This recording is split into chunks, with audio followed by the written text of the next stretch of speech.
Aujourd'hui, je m'adresse particulièrement aux hommes. C'est le tour des hommes aujourd'hui.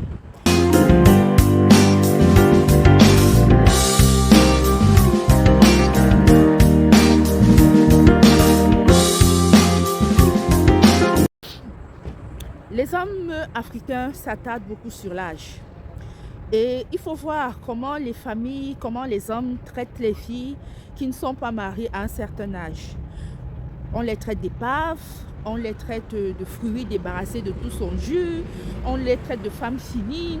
Il faut voir comment on parle des femmes, d'une femme de 30 ans qui n'est pas mariée, d'une femme de 35 ans qui n'est pas mariée. Il faut voir comment on en parle comme si c'était des déchets. Mais, mes chers messieurs, je vais vous dire quelque chose qui pourrait vous décevoir. Une femme de 36 ans peut avoir une meilleure sexualité qu'une femme de 18 ans. Je m'explique. Il y a des filles qui commencent l'acte sexuel à 16 ans. À 25 ans, elles sont à 9 ans d'activité intense. Ah oui, elles sont à 9 ans d'exploitation. Par contre, il y a des femmes issues de familles chrétiennes, de familles qui se respectent. Et ces femmes, parfois, elle a son premier rapport à l'âge de 27 ans. Elle connaît son premier homme à l'âge de 27 ans. Donc, à 36 ans, elle a 8 ans d'exploitation. Ta petite qui a 25 ans aujourd'hui, quand elle aura 36 ans, elle aura au total 17 ans d'exploitation. 17 ans de touma, 17 ans d'encaissement de plancton, comme on dit ici dehors. Disons-nous les vérités. Qui des deux femmes est fini, est un fruit pressé de tout son jus? Qui des deux femmes? Vous pouvez avoir une femme de 33 ans qui a une très belle sexualité par rapport à une femme de 18 ans, par rapport à une femme de 16 ans. Il y a des femmes qui commencent à 25 ans, à 27 ans. Et il y a des femmes qui ne sautent pas à chaque déception vers une nouvelle relation. Il y a des femmes qui prennent le temps de guérir émotionnellement, de penser leurs blessures émotionnelles. Il y a des femmes, lorsqu'une relation s'achève, elle prend un an de célibat, un an de chasteté.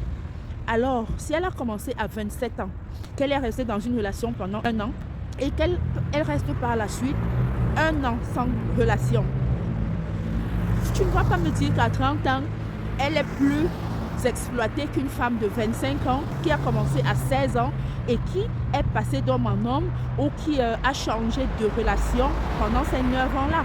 Tu ne vas pas me dire qu'elle est pire qu'une femme qui a commencé à 16 ans et est restée 4 ans dans une relation. D'autres même vivent maritalement sous le même toit que leur compagnon. Tu ne vas pas me dire qu'une femme de 33 ans, juste parce que elle a 33 ans, elle est pire que ce genre de femme.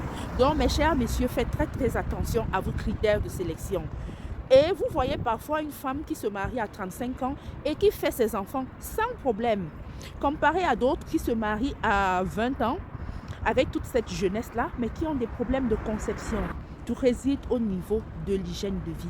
Il y a des femmes qui, lorsqu'une relation s'achève, une semaine après, elle est de nouveau amoureuse. Elle est de nouveau amoureuse. Donc, en une année, elle peut avoir 12 relations. Elle peut passer entre les mains de 12 hommes en une année seulement. Il y a par contre des femmes qui, lorsqu'une relation s'achève, prennent le temps de guérir, prennent le temps d'observer, prennent le temps de choisir. Aujourd'hui, même la médecine a évolué.